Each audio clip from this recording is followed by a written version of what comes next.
D'accord. Alors, la transition, elle est faite en parlant des femmes. Ñi ngi ci élection ngir coppi suñu Assemblée nationale sur 41 listes amul benn boo xam ni jigéen a ko jiite. Lu nu mel également ban jàngat nga ci amee d'abord? C'est logique. Les appareils sont pour la plupart contrôlés par les hommes. Donc, parité bi del xool en tout cas bi parité commencé ba léegi.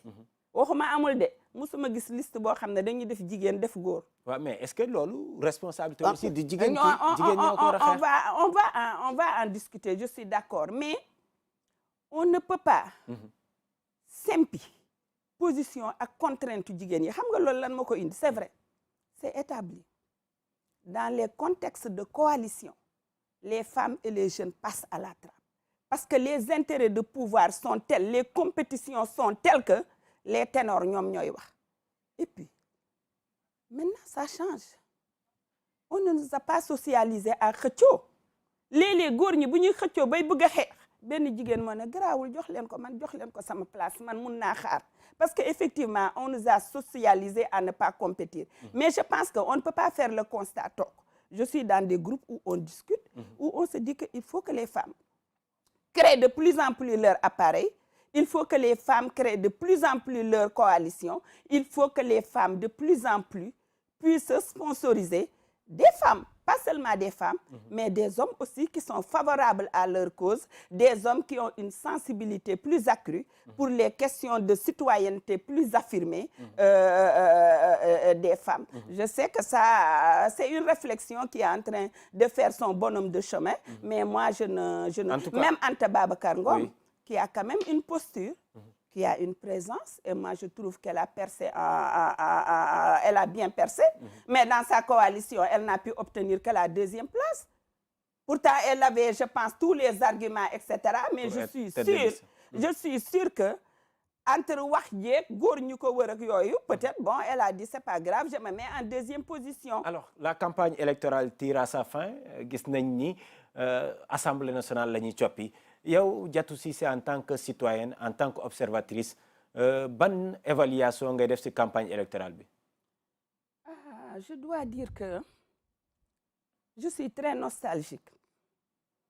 Man campagne électorale yi ma xamoon, surtout députation, nous on se mettait devant la télé, on se marrait parce que les gens, voilà, nekkul woon xasante, mais c'était le ton de l'humour. Si lañ lay jamee, tu es jeune, mais Monsieur Forage, Madame Moulin, des trucs comme ça. Nous, on écoutait la campagne, on arrêtait tout et on allait se mettre devant la télé et on se marrait. Parce que je pense que le débat était sain.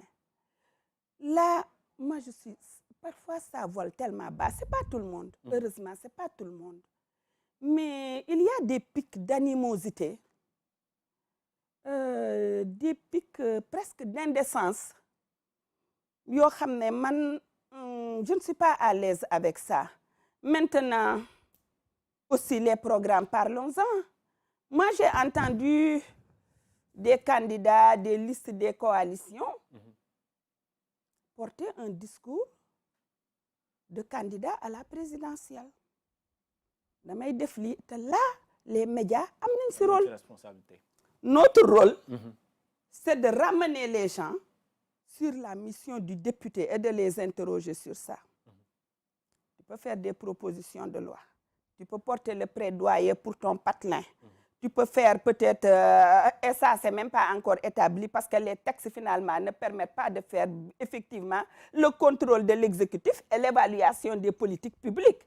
Donc, quand certains disent des programmes tout à fait déconnectés, je vais promouvoir le développement industriel, je vais faire ceci, je vais faire cela, je pense que c'est des discours hors gamme. On n'est pas dans une campagne présidentielle, on est dans une campagne pour l'élection des députés. Maintenant, à l'arrivée l'un ou l'autre, moi je suis sans aucun état d'âme.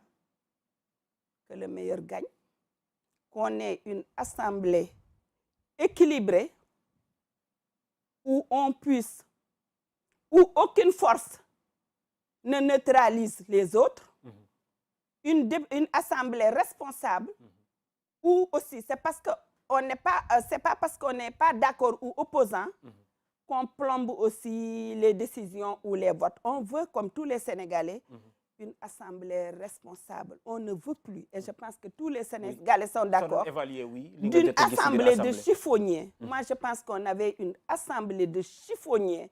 Et les chiffonniers, ils étaient aussi bien dans l'opposition que dans le pouvoir. On avait des chiffonniers, pour man. Comme ni Olof yi di wax, on avait des Mbala Ndiafène qui sont aussi bien de l'opposition que du pouvoir. Nañ waxante dëgg. J'espère que ça a été assez traumatisant et qu'on a pris assez de recul. Assemblée day am empoignade, dans toutes les assemblées du monde, il y a quand même des débats musclés. Mais que ça reste un débat musclé, civilisé, contenu, où les émotions et les tripes n'amènent pas les gens à se jeter des chaises, à se donner des coups de pied, à s'insulter, à arracher le matériel. Moi, ce type de député, ñaanaluma ko yàlla sunu bopp, damay ñaan yàlla ñu am assemblée bu responsable, avec une majorité qui gouverne, mais qui consulte aussi la minorité, avec une minorité aussi qui collabore pour que l'intérêt supérieur du pays soit préservé. Mais campagne bi dafa mel ni wanewul loolu ndax il y avait trop de violence.